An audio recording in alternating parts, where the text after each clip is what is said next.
grave whisper.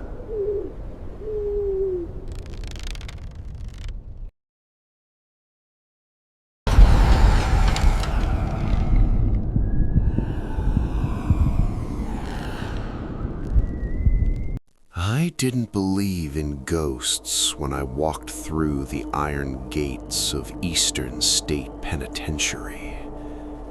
I believed in history, in brick and rust, in the weight of places where men once suffered. Eastern State rises in the middle of Philadelphia like a broken crown, gray stone walls, watchtowers frozen in time, corridors stretching outward like spokes of a wheel. From above, it looks almost beautiful. From inside, it feels like a throat that never finished swallowing.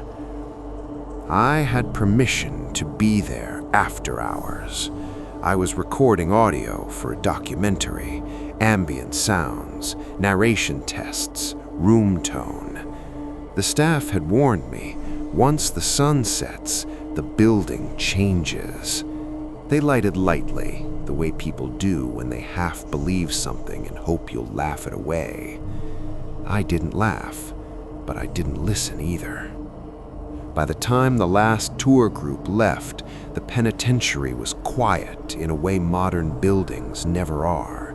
No hum of electricity, no distant traffic, just stone, air, and silence thick enough to press against my ears. A security guard named Tom locked the main gate behind me. "You sure you're good?" he asked. "I'll be fine, just need a few hours." He hesitated before leaving, then he added something strange. "If you hear footsteps, don't answer." I waited until his flashlight disappeared down the road before setting up my recorder. Cell Block 4 was my first stop. It's the one visitors talk about in hushed voices, the place where people report whispering, laughter, a face forming in the darkness that doesn't belong to any living person. I stepped inside and felt the temperature drop, not suddenly, but deliberately, like the building noticed me and adjusted. My boots echoed too loudly. The sound climbed the walls and came back wrong, stretched, delayed. I spoke into the microphone. "My name is Daniel. It's 9:47 p.m. I'm standing in Cell Block 4 at Eastern State Penitentiary." My voice sounded smaller in the playback. "The cells here are narrow, just enough space for a man, his thoughts, and whatever those thoughts turn into when left alone too long." Peeling paint clung to the walls like dead skin. Rusted doors stood open, their locks frozen mid-century. That's when I noticed it. One cell, number 17, was closed. Every other door in the block hung open, warped by time, but this one was shut, the lock intact, clean almost, as if someone had been careful with it. I reached out and touched the bars.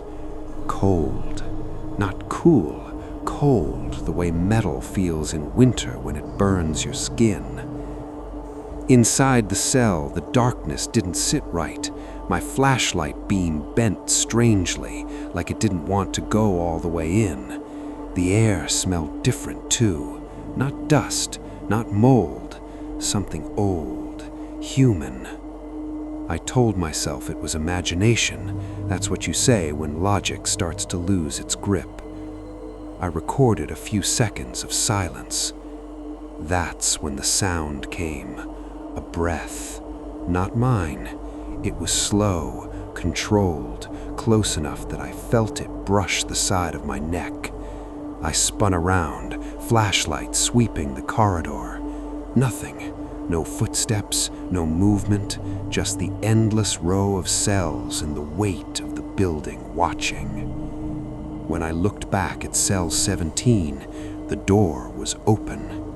I know it was closed. I know because I'd touched it. I know because I'd thought about how strange it was. My recorder began to crackle. A low sound bled into my headphones, something between a whisper and a moan. It wasn't random noise. It had rhythm, intention. Then, beneath it, a voice, so faint I almost missed it. "Don't leave me again." I didn't run. That's the part that haunts me most. I stepped inside the cell. The moment I stepped inside cell 17, the sound stopped. No whisper, no breath, just silence, thick, deliberate, and suffocating. The cell was smaller than the others. That was the first thing I noticed. The walls seemed closer together, as if the space had shrunk over time.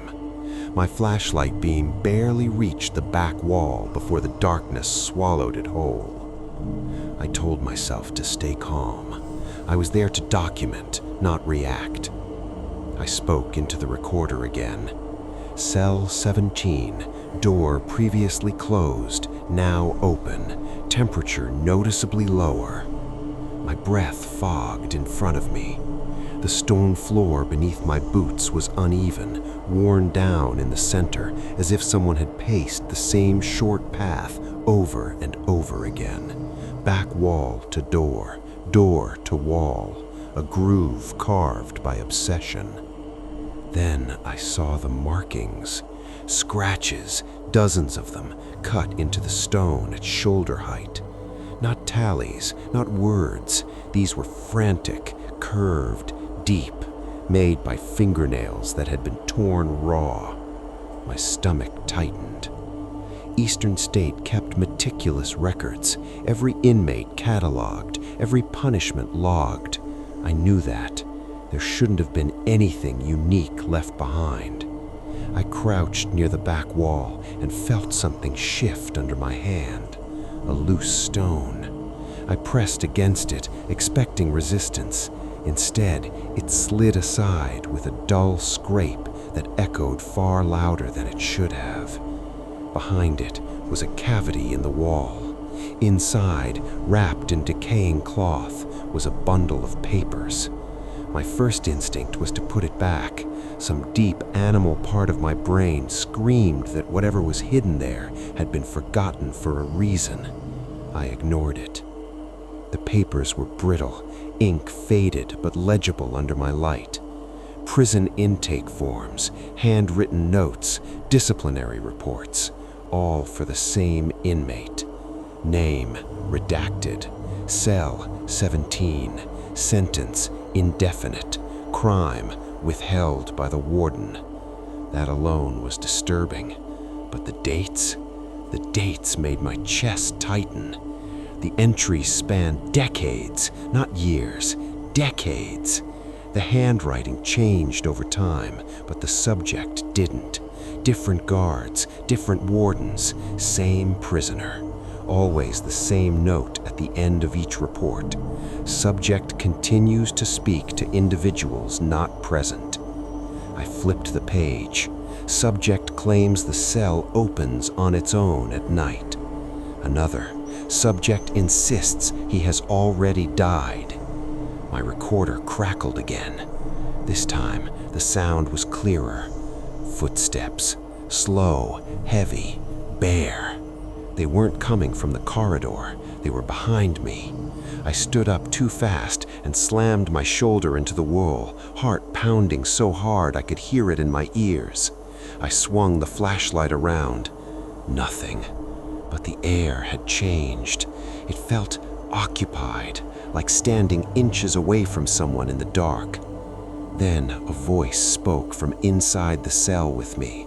Not a whisper, not a moan, a man's voice, calm, exhausted. He never wrote me down right. I froze. The voice came from my left, from the corner where the darkness refused to lift. I forced myself to speak, my voice shaking despite my effort. "Who's there?"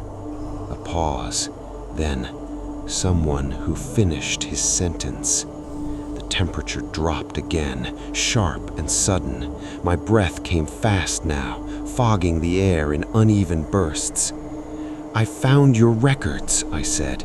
"There's no name." A sound like a dry laugh.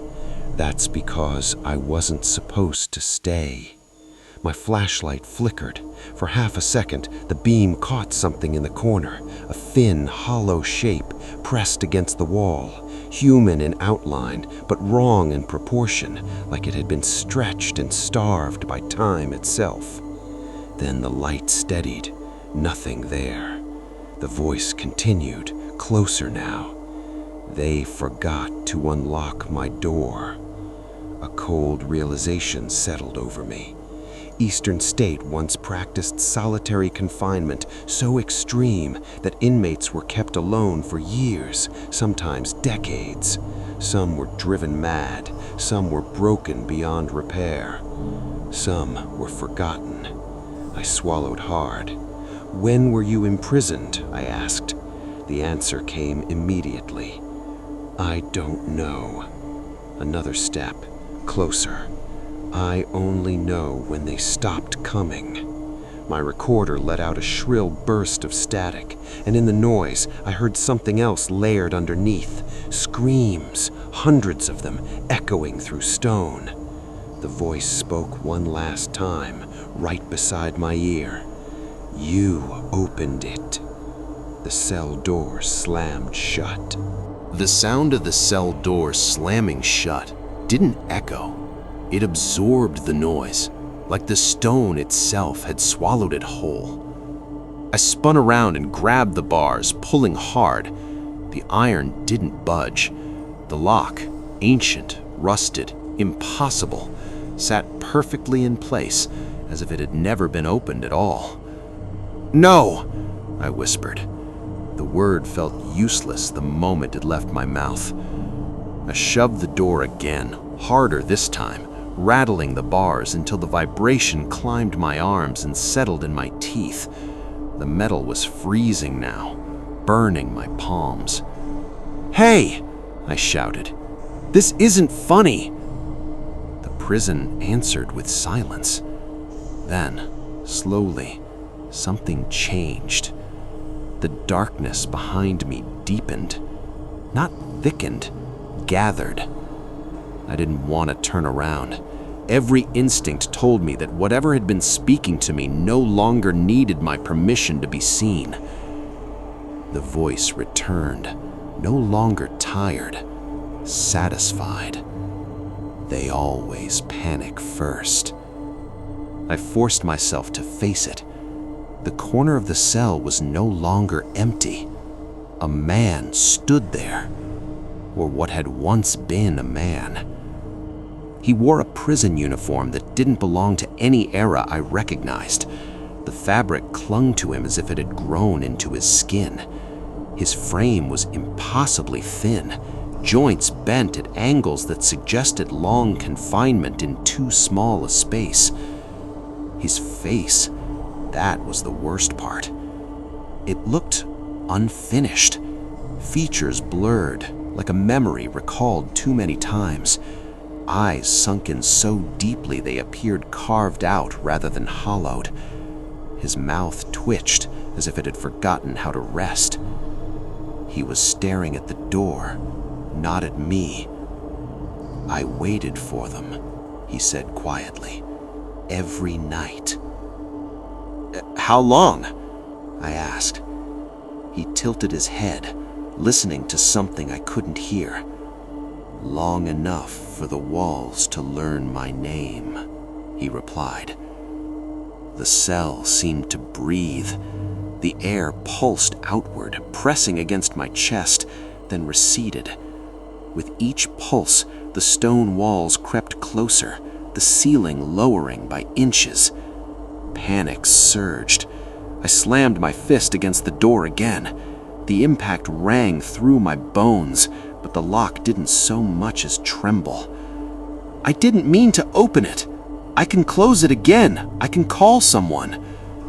The man turned to me then, his eyes focused. And when they did, I understood. I wasn't trapped with him. I was trapped with him. They tried, he said. Men with keys, men with orders, but the door learned me too. The corridor outside the cell shifted. Through the bars, I could see it changing, stretching, bending into impossible angles. Cells repeated themselves in endless succession, doors opening into doors, corridors folding inward like a maze designed by something that hated straight lines. Eastern State was no longer a building. It was a system correcting an error. The man took a step toward me. The floor cracked beneath his bare feet, spiderweb fractures racing across the stone. They sealed it, he continued, not to keep me in. Another step, to keep it from spreading. What spreads? I asked, my voice barely audible. He smiled.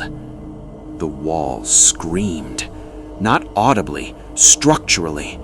The stone vibrated, sending dust raining down in choking clouds. I dropped to my knees, coughing, vision blurring. In the chaos, my recorder kept running.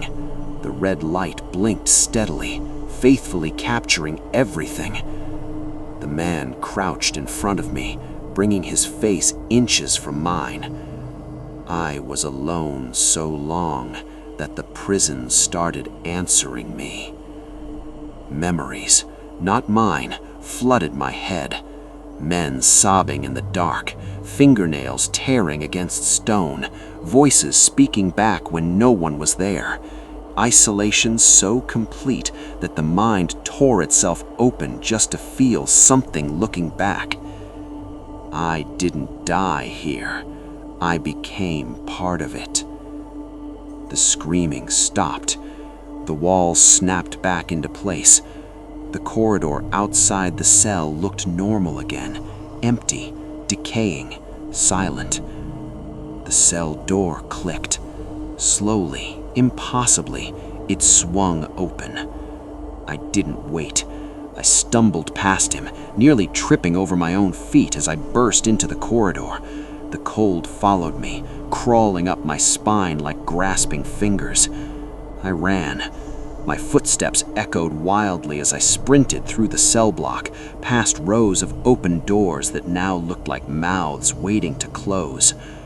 I didn't stop until I reached the central rotunda. Only then did I dare look back. Cell block 4 stood empty, all doors open, including cell 17. I collapsed against the wall, gasping, trying to convince myself it was over, that I'd escaped. My recorder crackled. A new sound played through the headphones. A lock turned. The sound of the lock turning was slow, deliberate. Metal scraping against metal, amplified by the rotunda's vast dome until it felt like the noise was happening inside my skull rather than behind me. I didn't turn around. Not at first. Every instinct screamed that if I did, something would change permanently, that whatever was finishing that motion wasn't bound by the same rules anymore. The lock clicked, then another, and another. Not one door, many, all around me. Cell doors up and down the radial corridors began closing in sequence, iron slamming shut one after another like a countdown. The sound rolled inward toward the center of the prison, toward me. I stood there, frozen, as Eastern State sealed itself. "This isn't real," I whispered. The words had no power here. My recorder let out a burst of static, then settled into a low hum. Beneath it, voices layered over each other, hundreds of them, murmuring in tones too soft to understand, except for one. Still awake. I turned. The man from cell 17 stood at the edge of the rotunda. He looked clearer now, more solid, as if stepping outside the cell had allowed him to finish forming. His uniform hung loosely, no longer fused to his body. His face had definition, sharp cheekbones, deep lines carved by years of silence. If not for his eyes, he might have passed for living. They reflected nothing. "No," I said, "you can't leave the cell." He shook his head gently. "You opened the door," he replied. "That was the rule." The prison lights flickered. One by one, overhead fixtures sputtered to life, casting sickly yellow halos that didn't quite reach the floor. Shadows stretched unnaturally long, bending where they shouldn't. I backed away, my heel catching on a crack in the stone. I fell hard, the breath knocked from my lungs. The man didn't advance. Instead, he listened. "They're waking up," he said. A deep vibration rolled through the building. Dust shook loose from the rafters. Somewhere far below us, stone groaned. "What's waking up?" I asked. He looked at me then with something close to pity. "The ones who stayed too long." The murmuring grew louder. Now I could make out words. "Let me out. He forgot me. I finished my time." Figures began to appear in the corridors, men standing inside cells that had been empty moments ago. Some pressed their faces against the bars, others sat in corners, rocking slowly, eyes unfocused. Their uniforms spanned decades, striped wool, faded cotton, plain gray, different eras, same expression, waiting. The man from cell 17 gestured toward them. They learned what I learned, that if you wait long enough, the prison listens. My recorder screamed with interference. I scrambled to my feet and ran for the exit corridor, the way I'd come in, the way out. The passage twisted as I entered it. The walls curved inward until I had to turn sideways to squeeze through. Doors appeared where there hadn't been any before, their numbers scratched out and rewritten. "No," I gasped. "No, no!" A hand brushed my shoulder. I spun around. Another inmate stood behind me. His face was smooth, unmarked by age, like a man arrested too young and kept too long. His mouth opened, and his jaw unhinged slightly, stretching wider than it should. "Is it morning?" he asked. I shoved past him and ran. The exit sign glowed faintly at the end of the corridor, a lifeline. I lunged toward the door, fingers brushing the cold metal of the door handle. Locked. Of course it was.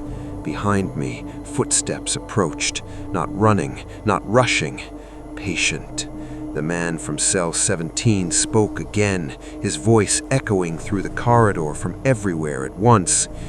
"You don't have to stay. You just have to help." "Help with what?" I shouted, yanking uselessly at the door. Silence. Then softly, "Remembering." The prison lights snapped off. Total darkness. My recorder continued to run, its red light the only point of color in a blackness so complete it felt solid. Something leaned close to my ear. "Tell them we were here." A hand closed around my wrist, ice cold, unyielding, and suddenly the door flew open. I stumbled forward, tumbling out into night air so sharp it burned my lungs. I rolled across gravel, coughing, choking, disoriented. The gate behind me slammed shut. The prison went dark. No lights, no voices, just stone. I lay there for a long time, staring up at the sky, convinced it wasn't over, because my wrist still hurt, and when I finally looked down, there were fingerprints forming in the skin. I didn't listen to the audio right away. That was my first mistake. I sat in my car outside Eastern State Penitentiary for nearly an hour, hands trembling on the steering wheel, staring at the dark silhouette of the walls in my rearview mirror. The prison looked harmless again, just stone and history and shadows playing tricks. My wrist throbbed. The marks were faint now, but still visible. 5 distinct impressions, elongated, like fingers that didn't quite match human proportions.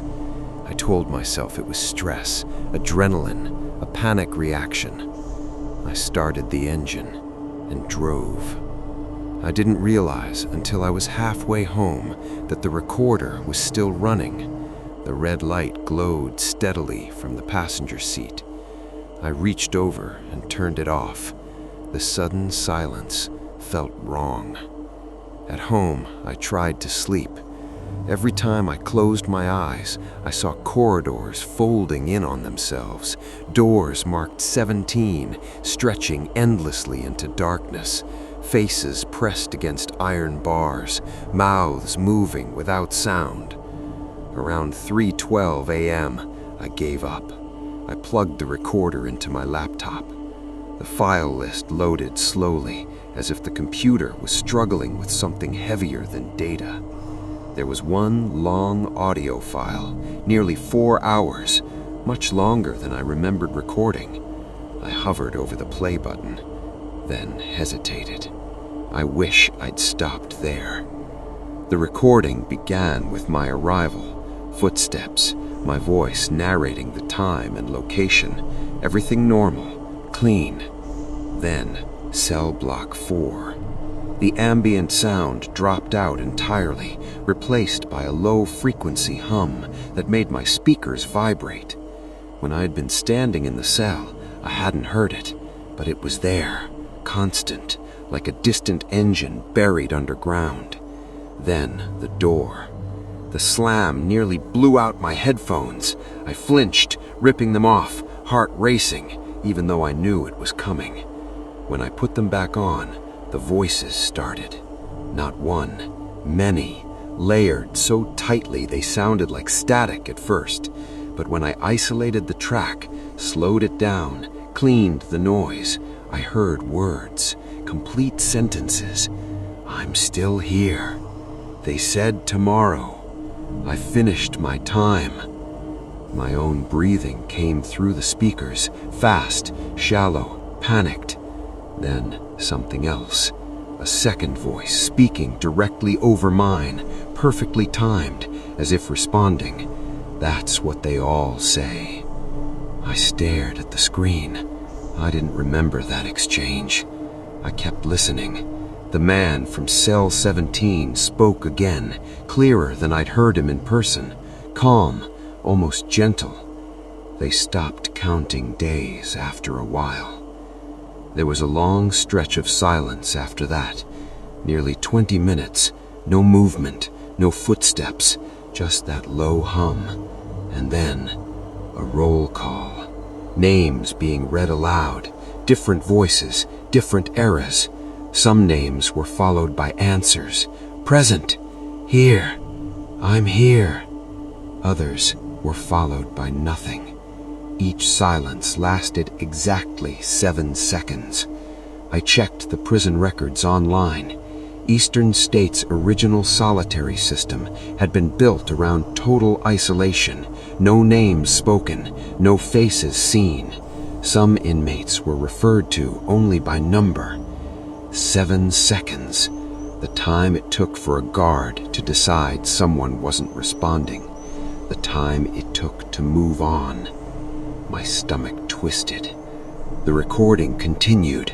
I heard myself running, heard doors slamming shut behind me in perfect rhythm, heard voices growing louder, more excited, and then my voice again, but flat, empty. Tell them we were here. I froze. That wasn't how I remembered saying it. It wasn't how I would say it. The waveform spiked violently, redlining the track. A sound erupted that made my ears ring even after I tore the headphones off. I shut the laptop, breathing hard. The room felt smaller now, the air heavier. I rubbed my wrist. The marks were darker, bruised, indented. That's when the knocking started. 3 slow knocks from inside the apartment. I stood perfectly still. The sound came again, measured, patient. 3 knocks, not on the door, on the wall behind me. I backed away, my heel bumping into the couch. The knocking moved.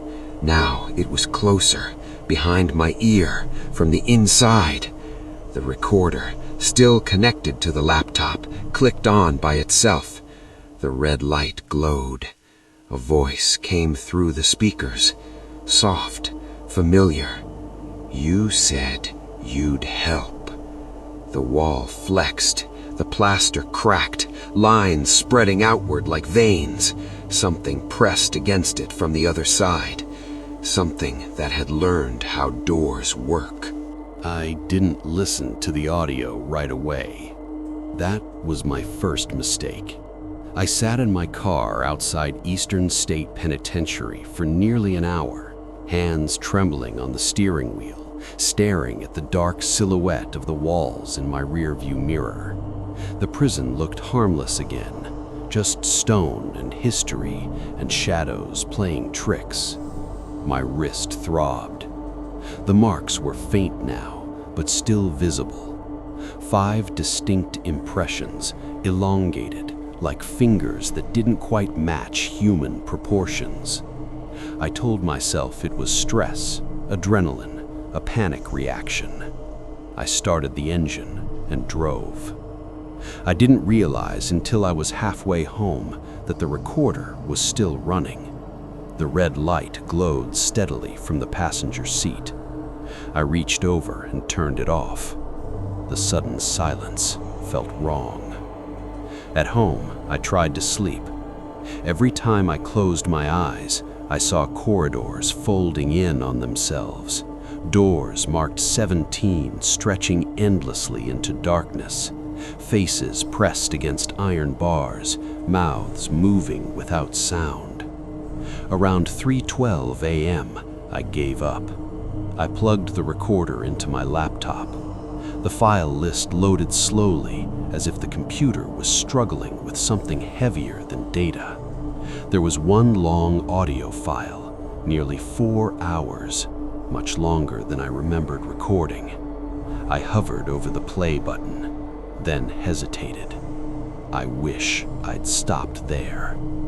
The recording began with my arrival, footsteps, my voice narrating the time and location, everything normal, clean. Then, cell block 4. The ambient sound dropped out entirely, replaced by a low-frequency hum that made my speakers vibrate. When I'd been standing in the cell, I hadn't heard it, but it was there, constant, like a distant engine buried underground. Then the door. The slam nearly blew out my headphones. I flinched, ripping them off, heart racing, even though I knew it was coming. When I put them back on, the voices started. Not one, many, layered so tightly they sounded like static at first. But when I isolated the track, slowed it down, cleaned the noise, I heard words, complete sentences. I'm still here. They said tomorrow. I finished my time. My own breathing came through the speakers, fast, shallow, panicked. Then something else. A second voice speaking directly over mine, perfectly timed, as if responding. That's what they all say. I stared at the screen. I didn't remember that exchange. I kept listening. The man from cell 17 spoke again, clearer than I'd heard him in person. Calm, almost gentle. They stopped counting days after a while.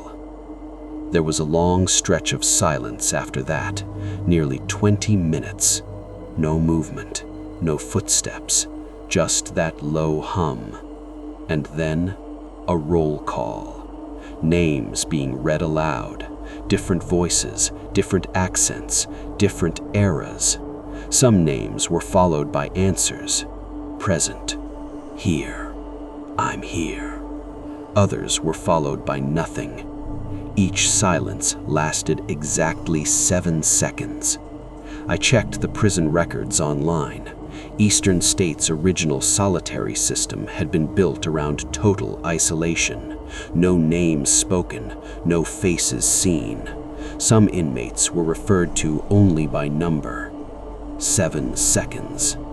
The time it took for a guard to decide someone wasn't responding. The time it took to move on. My stomach twisted. The recording continued. I heard myself running, heard doors slamming shut behind me in perfect rhythm, heard voices growing louder, more excited, and then my voice again, but wrong, flat, empty. Tell them we were here. I froze. That wasn't how I remembered saying it. It wasn't how I would say it. The waveform spiked violently, redlining the track. A sound erupted that made my ears ring even after I tore the headphones off. I shut the laptop, breathing hard. The room felt smaller now, the air heavier. I rubbed my wrist. The marks were darker, bruised, indented. That's when the knocking started. 3 slow knocks from inside the apartment. I stood perfectly still. The sound came again, measured, patient. 3 knocks. Not on the door, on the wall behind me. I backed away, my heel bumping into the couch. The knocking moved. Now it was closer, behind my ear, from the inside. The recorder, still connected to the laptop, clicked on by itself. The red light glowed. A voice came through the speakers, soft, familiar. You said you'd help. The wall flexed. The plaster cracked, lines spreading outward like veins. Something pressed against it from the other side, something that had learned how doors work. I stopped answering my phone. Friends, family, work. I let everything go to voicemail. Every voice felt dangerous now, like it might slip something extra into my head if I listened too closely. The counting followed me everywhere, not out loud, in reflections, in pauses between thoughts, in the rhythm of my breathing. 16 breaths in, 7 seconds of silence every time. I returned to Eastern State during daylight, telling myself it would be different, that sunlight would break whatever rule I'd accidentally triggered. The place was busy. Tourists, school groups, cameras clicking. Laughter echoed off the stone walls. None of them felt it. I walked straight to the archives. An older historian met me there, a man who'd worked with the prison's records longer than anyone on staff. When I mentioned Cell 17, his smile faded. "You shouldn't be asking about that," he said quietly. "There is no Cell 17, but someone was kept there." He studied me for a long moment, then locked the archive door. There was a mistake, long before the numbering was standardized. He pulled out a thin, dust-coated ledger and opened it to a page that hadn't been touched in decades. "One man," he continued, "committed under an emergency order, no name recorded. They intended to move him once a permanent cell was prepared." He tapped the page. They forgot. "What happened to him?" I asked. The historian swallowed. They stopped responding. 7 seconds. They assumed he died. My chest tightened. But when they opened the cell, he went on, there was no body, just marks and voices. I told him about the recordings, about the counting, about the numbers on my wrist. The historian closed the ledger. They don't want release, he said quietly. They want recognition. Someone to say the names out loud again. I shook my head.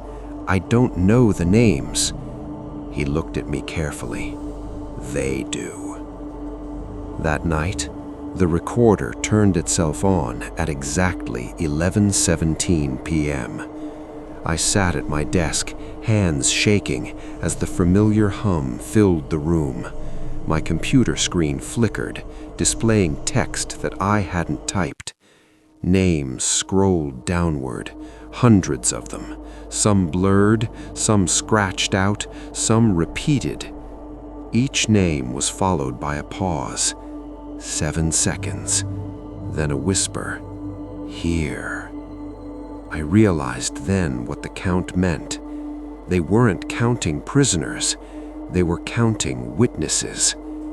Every name spoken, every voice recorded, every person who'd heard them and carried them forward. The list stopped. One name remained. Mine. The voice from cell 17 returned, clearer than ever. "Almost finished," he said. I understood then. When the count reached 0, there would be no walls left to hold them. The list did not disappear. It stayed on my screen long after the recorder went silent, my name hovering at the bottom like a threat that refused to resolve itself. No cursor blinked, no window responded. The room felt paused, suspended in the moment before something irreversible. I understood the choice before it was spoken. The prison had never needed locks, it needed voices. I returned to Eastern State once last time, not as a visitor, not as a researcher, a courier. I arrived just before closing, blending in with the last tour group. The air was warm, the sky clear. Everything looked ordinary, and that made it worse. When the final bell rang and the crowds thinned, I slipped away towards cell block 4. The corridor welcomed me. Lights flickered on ahead of my steps as if the building knew exactly where I was going. The hum returned, soft, approving. Cell 17 waited. The door was closed. I stood there for a long time, recorder in hand, listening to the building breathe. The stone felt warm now, almost alive beneath my palm. "You don't have to open it," the man's voice said gently. He stood beside me, clearer than ever, almost solid, almost human. "You can walk away," he continued. "Forget the names. Let the count restart with someone else." I shook my head. "That just means someone else gets trapped." He smiled, not cruelly, relieved. "That's why it's you." I opened the door. The cell was no longer small. It stretched impossibly deep, walls lined with doors that led nowhere. Shadows moved behind them, pressing close, listening. I raised the recorder. The red light blinked. I began to read. Name after name after name. With each one, the cell grew quieter. The pressure in my head eased. The fingerprints, the numbers on my wrist, faded one line at a time. Some voices answered, some didn't. 7 seconds passed for each. When I reached the last name, the prison sighed. The hum died. The walls settled. The man from cell 17 stepped back into the darkness. "Thank you," he said. The door closed on its own. This time, it locked. When I left Eastern State, the gate opened without resistance. The night air felt clean, light, free. For the first time since that night, I slept. For 3 days, nothing happened. No counting, no hum, no whispers in the walls. I started to believe I'd done it, that speaking the names had closed a door that should have been opened long ago, and finally allowed it to rest. The recorder stayed off. I didn't touch it. On the 4th night, I woke to the sound of breathing. Not close, far away, measured, as if coming from the other end of a long corridor. I lay still in bed, staring at the ceiling, listening as the sound grew nearer. The rhythm was familiar. 16 breaths, 7 seconds of silence. Then, a click. The recorder turned on by itself. The red light pulsed softly from the dresser, illuminating the room in dull flashes. With each pulse, the shadows deepened, stretching unnaturally along the walls. A voice began to speak. Not the man from cell 17, a woman. Calm, professional. Name, she said. 7 seconds. Here. Another voice joined in, then another. I sat up slowly. The recorder wasn't replaying old audio. It was recording something happening now. The breathing sound reached the foot of my bed. The air grew cold. I checked my wrist. The numbers were gone, but something else had appeared. A single line, fresh, waiting. The voices continued, not prisoners, guards, wardens, clerks. Every person who had ever signed a form, turned a key, walked away and forgotten. The count wasn't finished. It had expanded. The man from cell 17 hadn't been the source. He'd been the first. The room shifted. For just a moment, my bedroom walls became stone. The ceiling arched upward into darkness.